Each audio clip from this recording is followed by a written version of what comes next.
Guruji Ka Khalsa, Guruji Ki Fateh. Thanks for having me on, Harbir Singh. I've seen your first podcast. It was really good with Indy Singh. So I'm not sure if mine will be as good as his, but we'll try talking about some different subjects and topics, whichever you want to cover.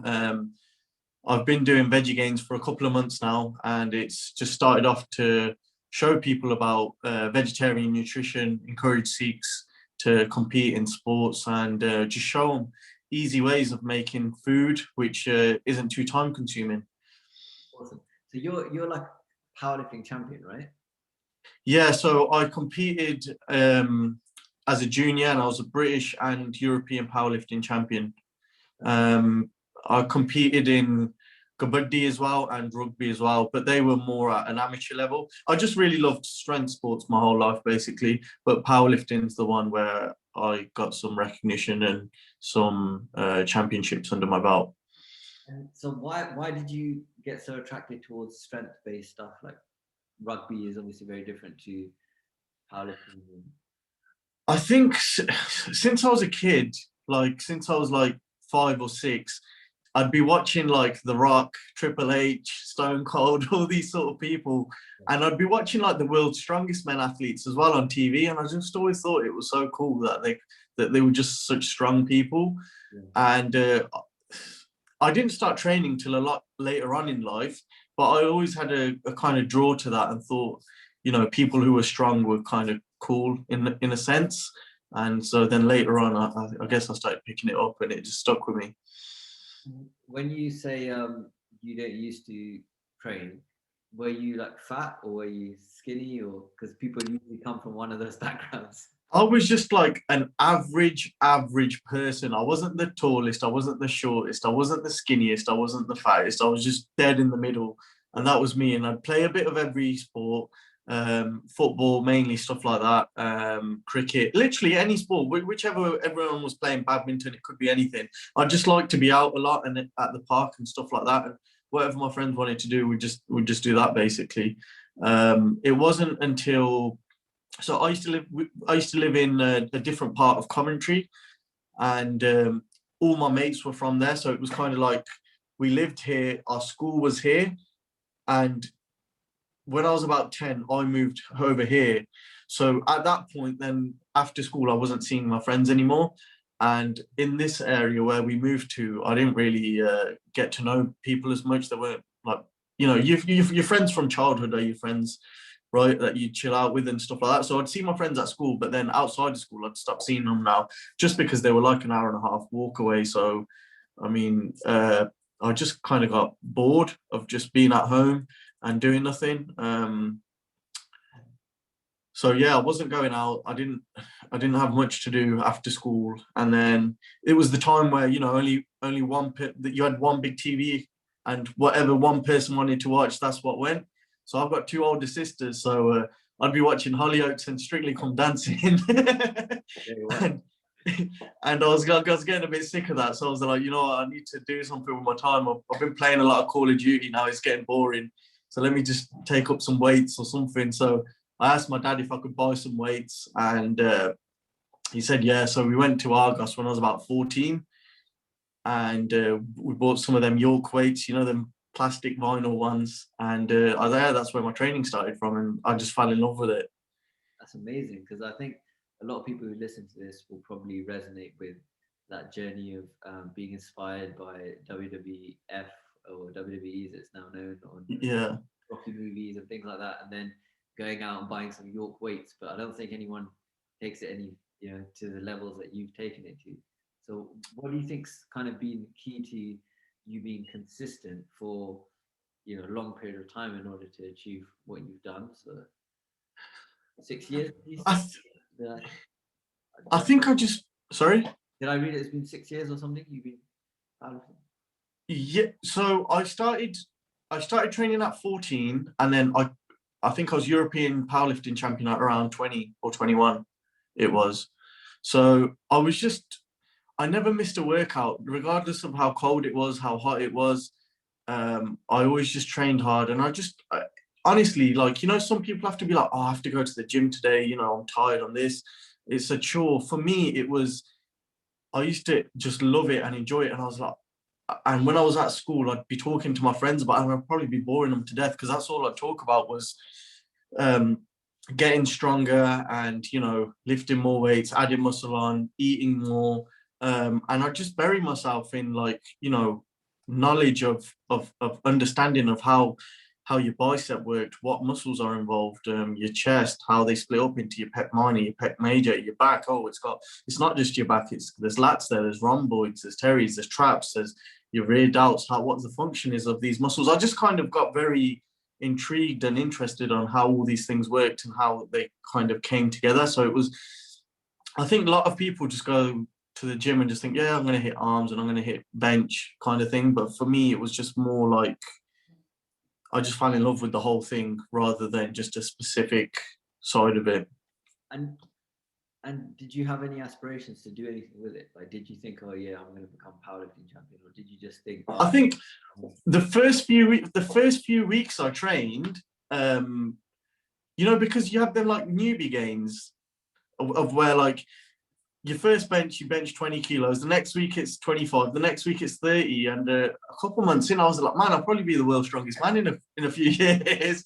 But obviously you plateau and you're like, oh, okay, now that this isn't working anymore, I need to find out what I need to change in my training program. What do I need to change nutritionally? Am I sleeping enough? Am I hydrated? All these factors come into play the better you get, and you can't neglect anything.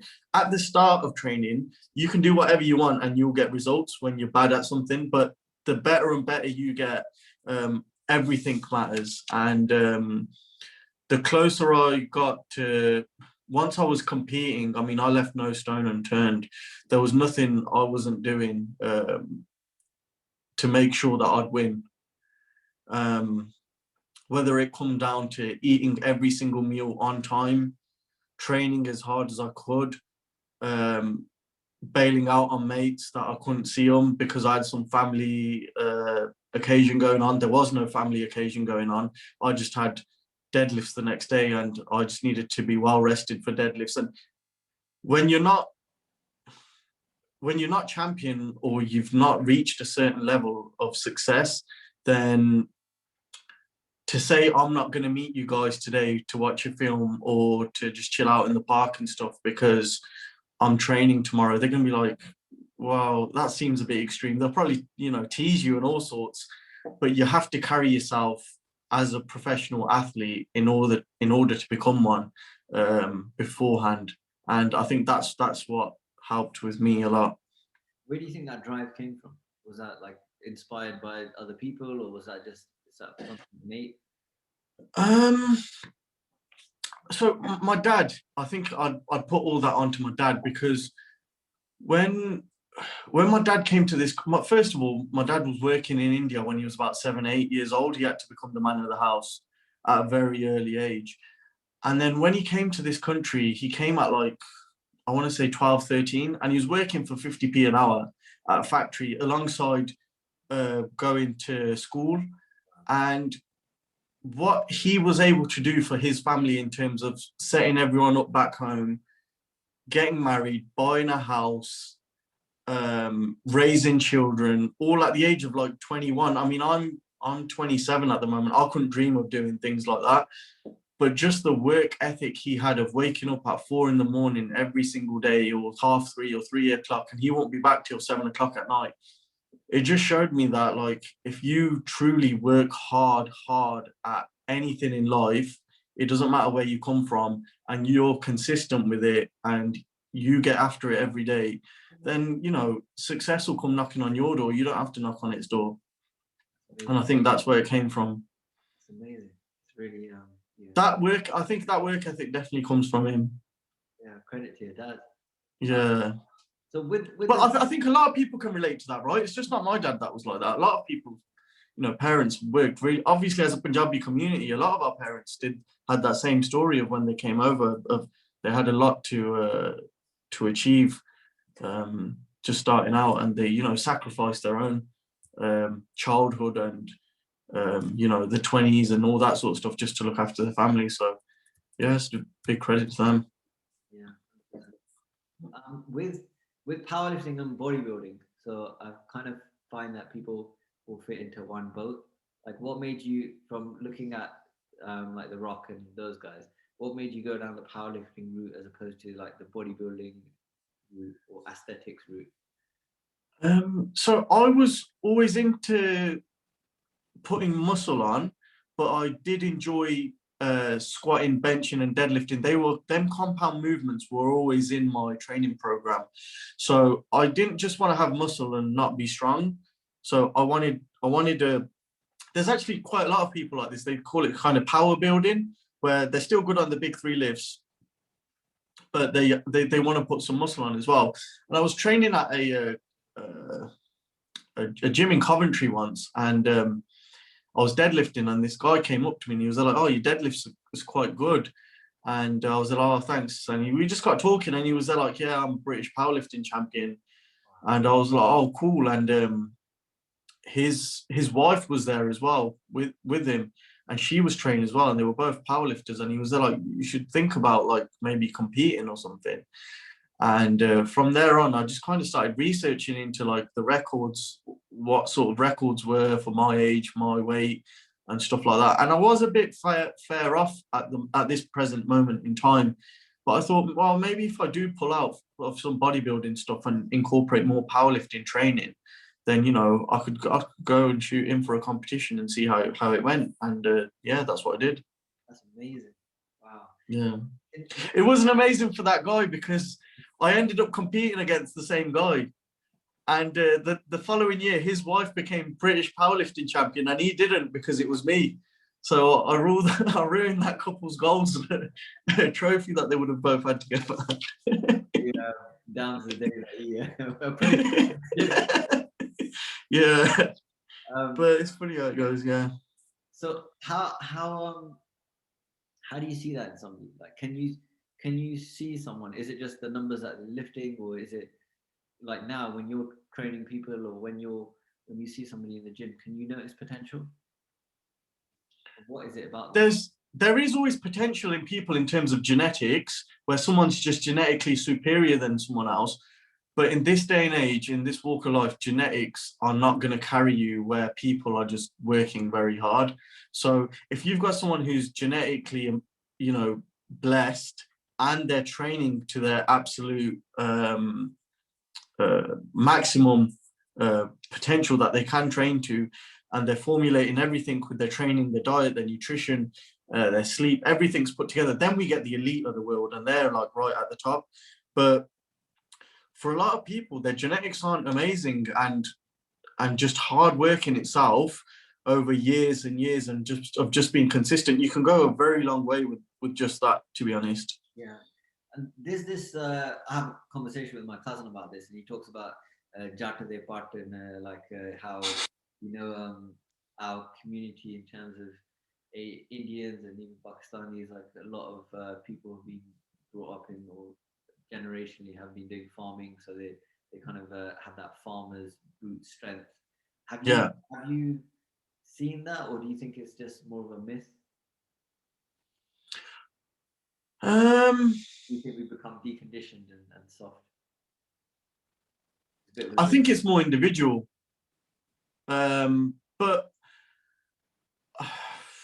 I think it's not so much an ancestral thing. I think maybe it is, because from Persians, I know obviously they came over into India, and then I do notice a lot of Punjabis do have strong legs, and they do have big quads in general, and that's across a lot of sports. So maybe it does hold some truth there. But I just think with our khrak and stuff, we do eat a lot of food, and that does help to put a lot more mass on. And it's a bit more cooler in the Punjabi community to be on the strength side of things than the cardio side of things, or like, the fitness side of where like there's different sports being played in, like marathon running or stuff like that. Whereas with the strength athlete side of things, you've probably got a bit more, from boxing, MMA, this sort of stuff. It appeals to Sikhs a bit more, I guess. Yeah. That brings me on to a couple of questions. So one of the things was, what's the difference between like training for, I know there's obviously 3 lifts that you're focusing on for powerlifting. and bodybuilding, you're doing, you know, one body part a day, for example. But Yeah. how does that, when you made the transition to powerlifting, what does that look like? Does it mean like 5 days a week you're just doing those 3 lifts, or what is it? Okay. So as a bodybuilder, your goal is to break down your muscle, build it back up, and it be bigger than it was last time. Just through putting the muscle under tension. It doesn't necessarily have to be heavy weight. It just needs to be tension. As you do get stronger, though, because of that time under tension, your loads will progress. Whereas from a powerlifting perspective, it's about moving the most amount of weight from A to B. So for that, you have to be lifting more explosively. Rest periods are a lot longer. And then there's more of a, so the way I used to train is I'd have squat, bench, deadlift once a week. So say if I was squatting heavy that week, that when I'd be squatting heavy, I'd be doing something like, it'd start off at around 85% of my 1 rep max. And then what I'd do is the next time I'd squat, so I've squatted heavy now, so my body's got conditioned to some heavy weight. The next time I come in, on the next Monday when I'm squatting, I'm not squatting heavy, I'm squatting explosively. And what that's going to do is it's going to give my joints, my central nervous system, all these sort of things a break, help with, you know, making sure I don't get injured because I'm not lifting heavy all the time. But it's also giving me a good chance to practice my technique. The better my technique is on the lighter loads, because once you're lifting heavy, it's hard to drill technique then, because, you know, the weight is heavy and you need to do it through the lighter loads so that you're able to do it through the heavier loads. So I might lift something like at 60%, 65%, something like around that sort of number. And what I'd do is I'd lift as explosively as I can still, focusing on technique, any sort of adjustments I can make to improving my technique. And I wouldn't do a lot of reps. It would just be like maybe 5 sets of 3, 5 sets of 5, something like that. But it's with like 60% of my max. So I could do a lot more reps, but I'm not going to, and I'd rack it. That's my sort of active recovery week, but I'm also learning something. Now that's my second week. Third week, I'm going to come in and I'm going to do something like between the 8 to 15 range. And I am going to do like a more of a bodybuilding workout. And what that's going to do is that's going to put some muscle mass onto my legs through hypertrophy, working through them sort of rep ranges. And the bigger I can get my muscle, I believe, the stronger it can be as well. And then I'll repeat them 3 again. So the week after that, I'll go heavy, and I'll increase the percentage by about 2.5%. That's really so it's on a 3-week cycle, and I'll do the same with bench, and I'll do the same with deadlift. And how did you figure out that formula? Because obviously there's a lot of stuff out there. I know a few people like within the wrestling community who do a different kind of methodology, and there's obviously, you know, GVT. There's loads of kind of different forms of training. How is that through trial and error that you figured out like that pattern, or were you prescribed that when you started out, or what was your journey into that kind of, okay, this works for me? I never had a coach, so everything I had was self-taught, and I tried different programs all the time just to see what worked good for me. And I tried the 5x5 program, which is like a strength-based program, but like once you've passed a certain, you know, your beginner, intermediate sort of phases, and you are advanced, these sort of training programs, there's a high risk of injury. There's not much gain in terms of, you can't keep upping the weight every single time you go in and just, you know, be doing 5 reps, 5 sets, or just keep increasing the weight. You are going to risk yourself getting injured, getting fried by like your CNS system and stuff. So what I found is have more of a pendulum method, where you're coming in, you're taking a bit, you're easing off, you're coming in, you're taking a little bit more, you're easing off again, and then do that through towards peak week for your competition, and then back off.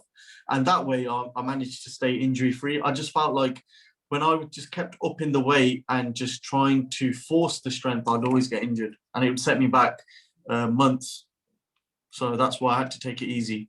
That's really interesting, because with my line of work, obviously I'm working with people who got injured, and yeah, there's a misconception with people that I see, because a lot of them have ruptured a disc doing heavy squat or heavy deadlift.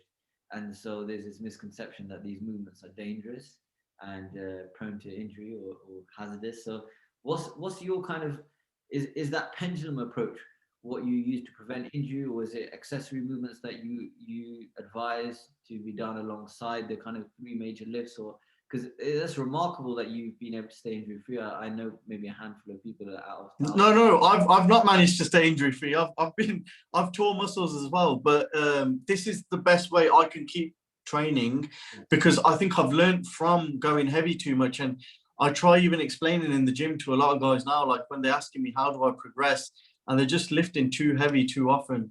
Be it an ego thing, be it like sometimes, lads are together and they're like, right, we're going to bench, and, it's supposed to be a light day, but just because the lad's around, it turns into a 1 rep max every single time.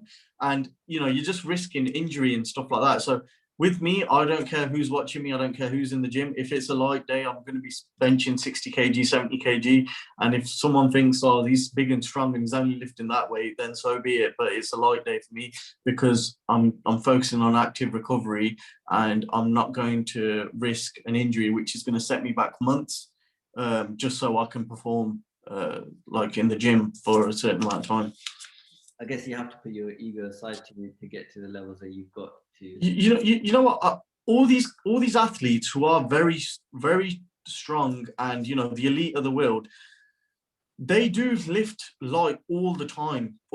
Now, if you're training in the gym with them, your light and their light is obviously going to be different, but their light is very light, and they just don't post it online. So maybe you don't see it, because obviously on Instagram or Facebook or whatever, now everyone wants to see something crazy. They don't want to see you taking it easy, because it's probably not going to get many views. But it's important. Now this is what I'm talking about. Athletes who need to be pulled back.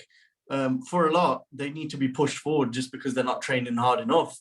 But I'm talking about the people who don't know where the line is, and they're normally passing it too many times, and that's when you find out where it is, and then you stay clear of it.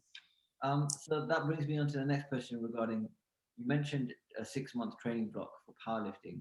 If you've got an athlete, or if you've got just a general gym goer who isn't necessarily training for an event, but they just want to get bigger, they want to get stronger, would you advise the same kind of pendulum approach, or do you think it's good to have a goal in mind and train up? Well, I'd say is their goal a powerlifting goal? No, I mean just the general population who goes to the gym, 3 times. So they just want to get bigger and they want to be stronger as well. In a t-shirt. Yeah. Well, then what I'd do is I'd incorporate some powerlifting movements, because they obviously do want to be good on the bench, squat, deadlift. And then I'd do some accessory work after, and do some hypertrophy work, where, you are controlling the negative a bit longer than usual. You are putting your muscles through time under tension. And then the most important thing, what everyone forgets about, is the 23 hours outside of the gym, which is your nutrition and your sleep. That's something that's critical that I'm trying to push out there and let people, be informed about. That guy who's very big and strong that you're seeing in the gym, he's not just lifting heavy weights and looking good because of that. It's actually what he's doing in the kitchen, and getting his head down and getting sleep and stuff like that, which is actually helping with his performance. So if we take a bit more of a deep dive into that, I was talking to a footballer yesterday, and he was talking about Ronaldo sleeping 90 minutes after every training session, right? Obviously he does it full time. He doesn't have the other kind of commitments that other people may have who we watch. Yeah.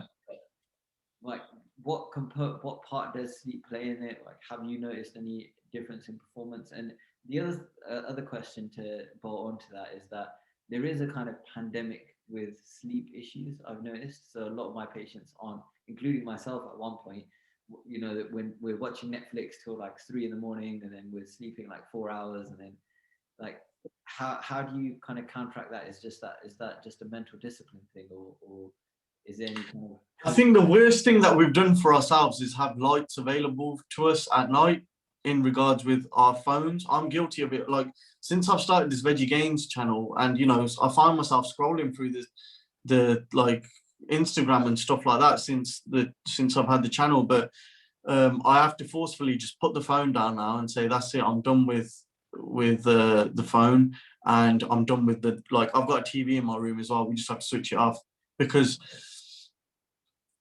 like I said, at a beginner level, yeah, if you miss out on a few hours sleep, you're not going to notice anything. It's fine. You're still progressing in the gym. So why would you change anything if everything's working? But as you do get bigger and stronger and you've not slept well, then them lifts are going to be feel considerably heavier in the gym, or, you know, you won't be able to perform to the degree that you normally do.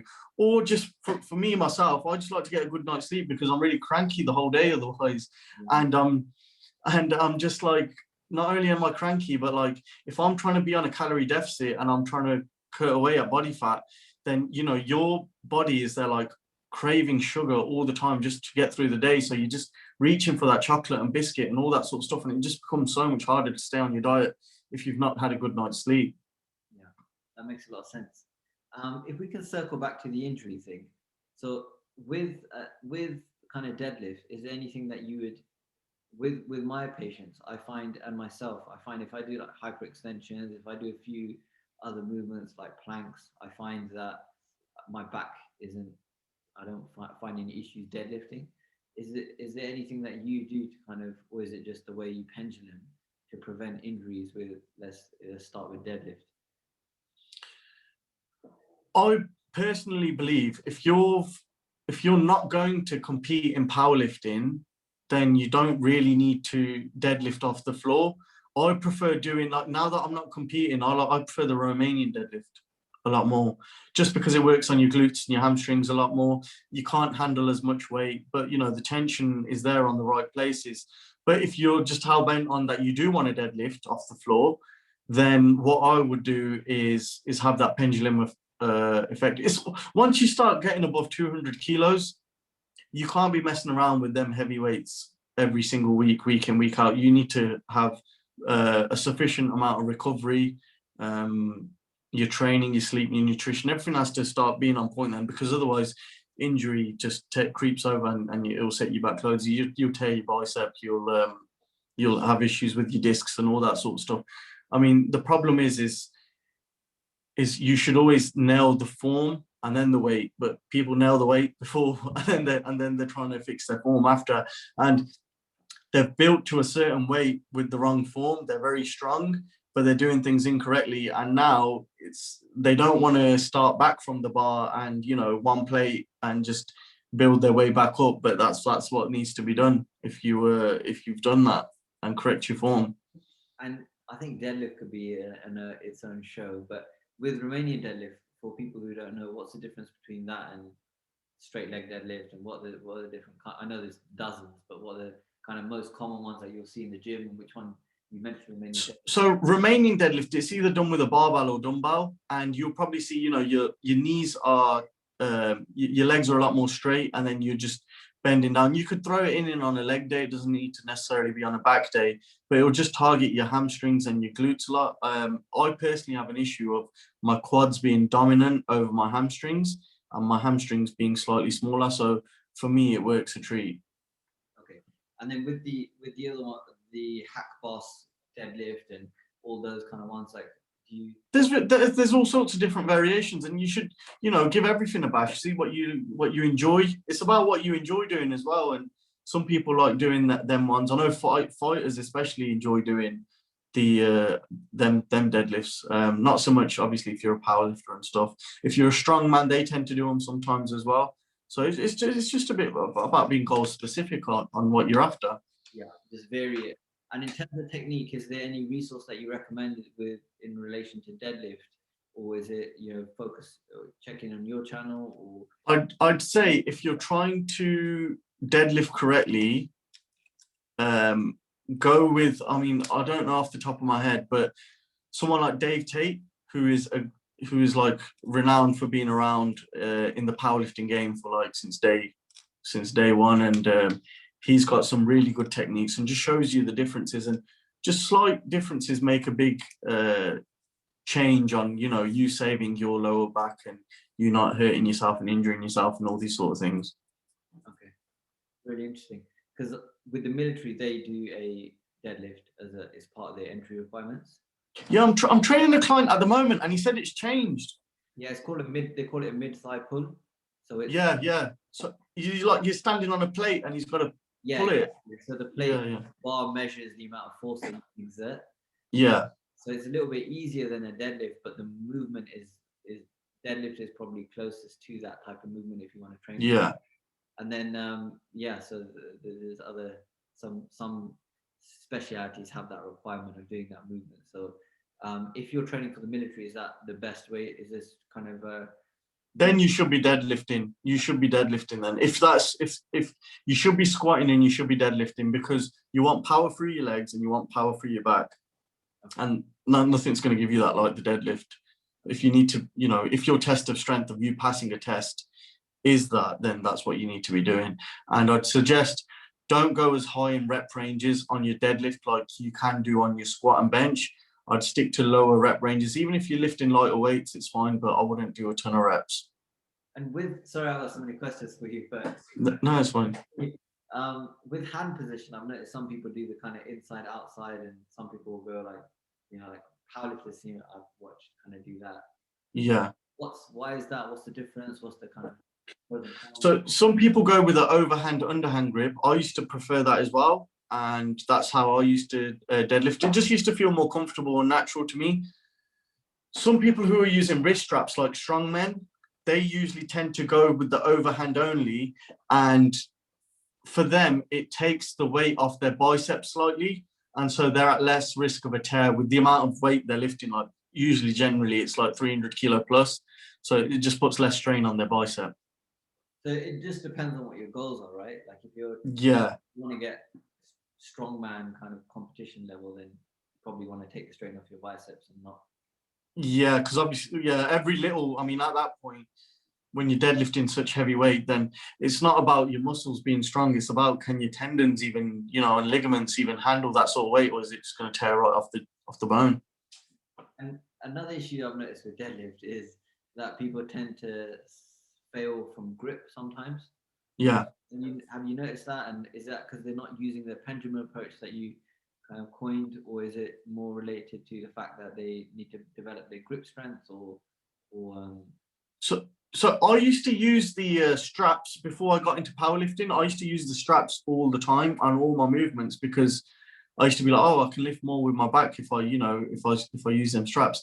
But when I competed in powerlifting, obviously you weren't allowed to use them straps. So I just cut them out completely. And for the first few months, I just used to notice my forearms would just get pumped, and they'd die on me all the time and stuff like that. And I just sucked it up and was just like, what, it is what it is. You're gonna have to just go through these motions. If your forearms can't pick up that weight, then you're not going to be able to lift the weight, and it's not the weight that you can lift in competition. Over time, just from cutting out wrist straps completely, my forearm strength went through the roof just by that. I think for a few sets here and there where you want to use wrist straps and you want to get the most out of your back, yeah, it's fine. But I to this day don't use wrist straps, even though I'm not competing in powerlifting anymore, just because I don't feel like my forearms do give out on me, or my grip strength's fine. And a lot of that just comes down to not using wrist straps in the first place. Yeah. And just earning your strength. There's obviously certain forearm exercises you can do as well. There's people do like, these sort of kills and stuff. You don't need to be doing that sort of stuff. Just instead, the way you do a normal barbell kill, just have your hands face down and just do the kills on reverse kills instead. That helps with your forearms. Okay. So like a reverse barbell curl. Yeah, reverse barbell curl, hammer kills. And then just sometimes just deadlifting a weight off a rack full, just hold it there in your hands for 10, 15 seconds until your forearms start shaking, and that will build up some strength. And what's your opinion on straps? Because not straps, but belts. Because I know with lighter weight, people tend not to wear them, and then as they get to your kind of level, they always tend to wear belts, and like the positioning of them, or which one should. I used to have a general rule of thumb is anything after about 100 kilos, it used to be on deadlift at 140, I'd throw them on. And then on squat, I'd throw it on at about 140 as well. Once I used to get to about 3 plates. But every now and again, I wouldn't put it on as well, just to get my core strong. But for the most part, I would wear it once I got heavier. And what's the function of that for people who kind of don't know too much about this? So do you like have to have that to protect your back, or is it more so to make sure you don't have poor technique, or what's the? So what I used to do is I used to put the belt on as tight as I could, and I used to breathe air in, and then I'd push my stomach into the belt, and that would just give you like a nice chamber that you're just solid in for you to lift your weight, and it would just feel a lot more comfortable that way. Nice. For you to lift. Nice. And is there any other cues that you use when you're deadlifting? Like, is there anything you're talking yourself through in your head? Like, you know, I did a session with a powerlifter once, and he was like, engage the lats, but you know, take the slack out of the bar. So yeah. Kind of trying to coach me through these cues. Is there any ones that you use when you approach the bar? So some people have like a grip and rip approach. I'm not a fan of that, because I just feel like you're asking for injury if you just go up to a bar and just rip it straight off. So what I like to do is I have the same walkout every single time. My right foot goes under, then my left foot, and once I've held onto the bar, I'll push backwards, and what that will do is it'll pull the slack out the bar, but it's also using my own weight against the weight of the weight on the barbell, and then like you said, I'll engage my lats, and I'll start building up that strength through my quads, through my hamstrings, through my glutes, and once it's at like a certain level, then I'll lift it. Wow, that's amazing. And in terms of shoes, what's your opinion on that? Like, should you have flats? Just go for like something solid that's flat and it's not got a heel on it at all. So the closer you are to the floor, the better, just because it puts you in a better position. Okay. Sorry, I know that was a long conversation on deadlifts, but I know. No, that's fine. Whatever you want to ask, far away. I know there's going to be a lot of people interested in this, because for the kind of insight that you have in relation to these lifts, it's second nature for you because you've done it. Thousands of times, if not hundreds of thousands. But for the average gym goer, they're probably deadlifting, probably done it a couple of hundred times in their life. When you're lifting your weights, everything down to your breath should be the same, like from when you're breathing. So, I mean, when I used to I used to have the same routine, walking up to the bar, the same amount of steps, the same hand goes on first, then the other one goes on in the same place, and then I set up the same way, and then I'll pull the bar. If I'm under the squat bar, the same foot comes out first, and then the same 2-3 steps, and then I'm set, and then I breathe, and then I'll go down, and then I'll come up, and then I let that breath out. Like, it's just the same thing every single time, Jordan. Nothing. You're taking out any variable that's different, and you're doing the same thing every time, and that's what will get you as strong as possible. Okay, I think we're gonna have to have another episode with you, because we need to get through. So I have so many questions for you. Yeah, that's fine. We've only covered deadlift, and there's still squat and bench, which are probably squat people probably experience them. From the ones I know, they experience the most problems with that, because they either don't do it at all, or they do it poorly. And bench, that's everyone's favorite, but they're probably doing so many things wrong in it being its favorite. But let's move on from there. When people see you and they see the size of you, and you tell them you're vegetarian, like people who are not Indian, or maybe you don't have an appreciation for what Sikhs are and their dietary requirements, do they kind of believe you? Do they get shocked, and do you change conceptions around what is possible as a vegetarian? I think they do think it's pretty cool with where I've competed and the things I've done and stuff like that. So yeah, they believe that I'm vegetarian, just because I think in this day and age, there's so many vegan options. Even though I'm not vegan, there's so many vegan options available for us, and vegetarian sources of protein. Some people are taken back and think, oh, you don't consume meat. Well, if it's a bit of more of an old school approach that they've got. But for the newer or younger generation guys, I think they're a little bit informed of even like athletes who aren't doing it for religious reasons, like the Diaz brothers and stuff like that, who are turning vegan. And are doing it because purely out of they think a plant-based diet is better than consuming meat. Do you get any uncles kind of saying to you, "Oh, tu meat khaya kar," and all that kind of stuff, or have you had? No, they don't. They don't say that to me. I watched a video of the things that this uncle was saying to you in the gym about their Oh, yawns. yeah. I get horrendous advice being given to me all the time, but you just have to listen to it, and you're just like, all right, yeah, Yeah. and just you just got to laugh at it, haven't you? You can't do anything else. Yeah, 100%.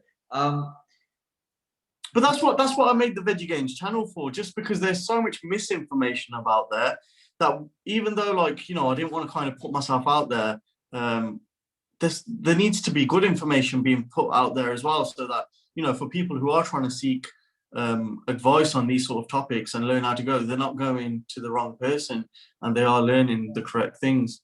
Also, for me, I have a kind of diverse range of people that I'm in contact with, and when you meet somebody and they say, "Oh yeah, it's not possible to be strong on a non-meat diet," then you know I can say, "Well, yeah, pull out Instagram and then look at this." So it's Yeah.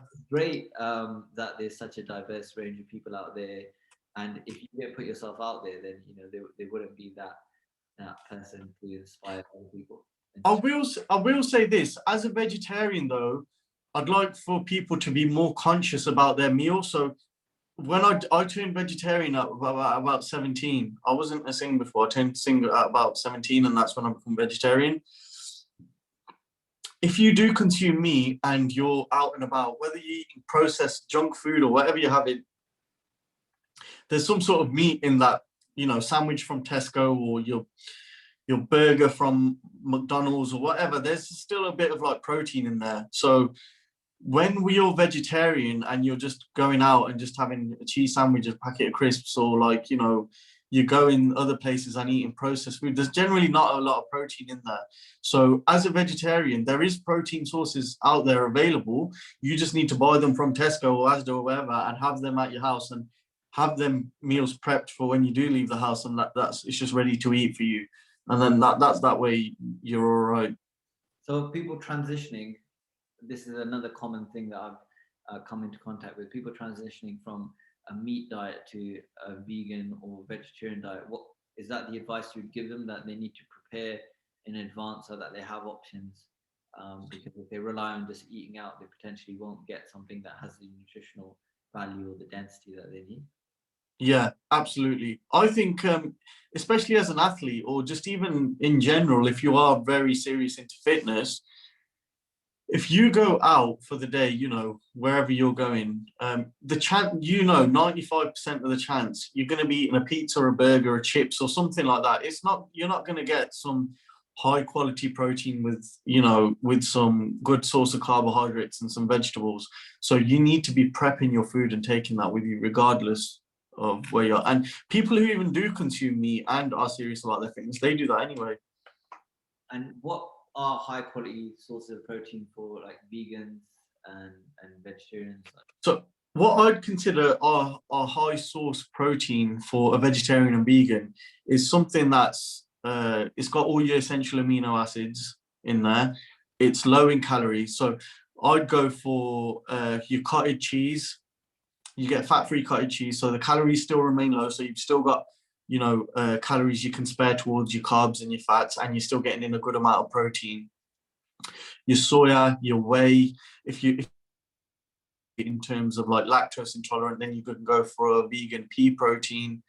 You can go for lentils. Just be mindful of how you cook your lentils though, because the way we make dal with your darke and butter and all this sort of stuff, how it's intended to be eaten versus how we make it is two very different things. So soya, there's a whole variety of plant-based pea protein products. The list goes on really. As opposed to when we first became vegetarian and there was just the Linda McCartney sausages available and that's it. You've got hemp now, you've got all sorts of all different types of sauces. Yeah. And I was reading a study the other day on, they've actually this is a bit controversial, but they've lab engineered meat. So there's not actually any killing of an animal involved. They can actually grow the meat from cells, from meat cells. So some interesting innovations around. I'm not sure what the Sikhi take on that would be. Yeah, that's true. And also, there's it is actually available in some places. So people who eat it swear by it. But I guess people go. When you say it's been engineered by cells, has that cell come from an animal? Yes. Oh well, if that cell's come from an animal, then doesn't it still count as it being? I guess it depends. It's probably an ethical debate around. Oh yeah. When do you have life and all that kind of stuff, and for people who are vegetarian and vegan for ethical reasons, I guess it depends on where they draw the line. And yeah, there's vegetarians who eat egg and fish, and so I guess that there's a. It's individual, isn't it? Really. Yeah, it's very individual. But I had this burning question I had, but it slipped my mind. I'll come back to it. Lifting is lifting important for everyone? Should everyone be lifting weights, even if they're not trying to win a powerlifting competition? Yeah, I think resistance training has so many benefits in terms of so if you're trying to lose body fat, and you do resistance training, like some people think, oh, I'll cut my body fat and then I'll do weights after. No, do weights alongside with it, just so it'll help stimulate your muscle, it will promote muscle growth, it will hold on to muscle, retain muscle whilst you are trying to get rid of body fat. And just as we're aging and stuff as well, the stronger we can kind of keep our muscles. I mean, I go to Khalsa Kara gym in Coventry, and some of these uncles in there, they're like 70, 80 years old, and they're fit as a fiddle, and they do weights all the time. And, all this stuff about don't do weights for your joints and all this sort of stuff. But I mean, from my view of people who do weights and do it sensibly, obviously, and, aren't crippling themselves, and, incorporate a healthy, nutritious lifestyle and stuff, are doing a lot better than people who seem to not include it. Yeah, there's this remarkable audiobook called Spark.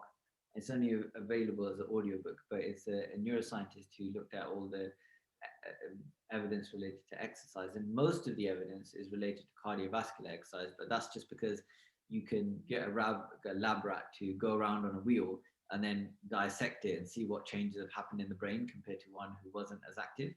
So there haven't been as many studies on strength, but more recently, there's more and more evidence to support strength gains and longevity in terms of a long, healthy lifespan. So I think from a general health perspective, I agree with you. I think everyone should be strength training or resistance training. They don't need to be, lifting the kind of weights that you're lifting, but with a kettlebell or with bands, or doing some form of resistance, because I just think it'll help them out later on in life as well, right? Like some uncles and auntie and bibi, and we see them, they're struggling to get up, they're struggling to sit down and stuff, whereas maybe if they had stayed on top of even some sort of body weight squats or something and just kept themselves a little bit more active, it'd be a lot easier for them to do.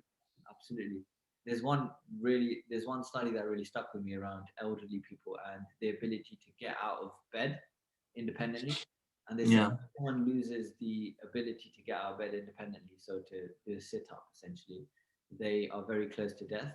And they studied this correlation between ability to independently mobilize and death. And there was a strong that's insane. Yeah, anything that you can do to maintain your mobility and your independence is going to be worth it. I think once your mobility, and like you said, you can't move around as much, it's a spiral into then you stopping even doing more things, and then you accumulating more body fat and you're not moving around as much, and things just be taking a turn for the worse probably.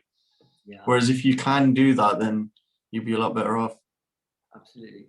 And I wanted to ask you about different sports. So I follow MMA, I follow wrestling, I follow boxing, a few different sports, but they all have incorporated weightlifting, right? Especially the kind of lifts that you do.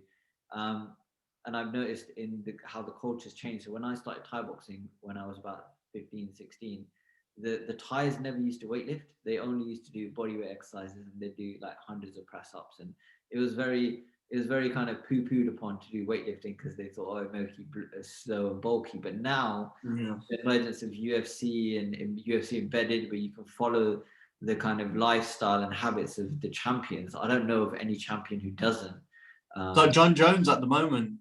Yeah, absolutely. He's doing a lot of that. Yeah, I think it comes down to, before, weight training was all labeled one way.